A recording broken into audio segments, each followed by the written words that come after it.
हाय नमस्कार, welcome to my channel. माझं नाव ज्योती कारंडे. माझ्या सासरकडचं नाव ज्योती जाधव. हे आहे माझं घर आणि आहे माझं बाबू. माझ्या मुलाचं नाव आहे रुद्र. तो 2.5 वर्षांचा आहे. हा माझं बाळ.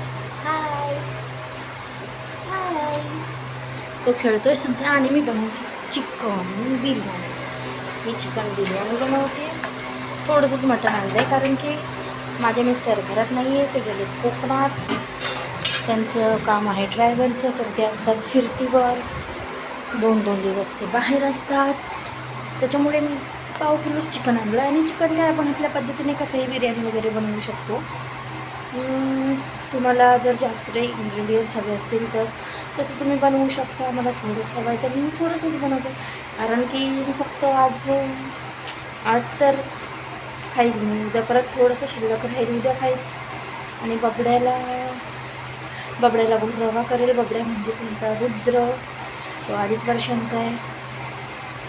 त्याला मला क्लास लावायचा आहे. तर मला कमेंट करून सांगा.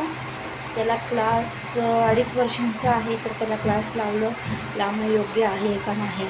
कारण तो सध्या मुलांमध्ये मिसळत नाही. मिसळतो जर जास्त वेळ त्या मुलांसोबत घालवला तर मिसळतो, नाही तर अदरवाईज तो अशा वेगवेगळ्या मुलांना म्हणजे असं जशी गट्टी जमेल तसं मिसळत राहतो. पण तो मारतो मुलांना, म्हणजे केस ओढ मार असं तो सारखा करत राहतो. त्याच्यामुळे मला त्याला क्लास लावायचा आहे मला त्याला, जेणेकरून तो कसा क्लासमध्ये राहील, मुलांमध्ये मिसळून राहील. शिकतो तो थोडाफार. असं बोलतो 1 2 3 4. त्याच्याकडे लक्ष नाही दिलं तर चांगलं 10पर्यंत बोलतो. अदरवाईज बोलतो असा. परत त्याला आईज नोस वगैरे हे सगळं येतं.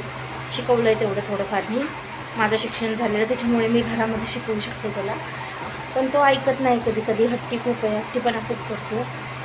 त्याच्यामुळे तुम्ही सांगा त्याला क्लास लावणं योग्य ठरेल का नाही ठरेल. तर मला तर वाटतं योग्य ठरेल. तुम्ही पण सांगा कमेंटमध्ये.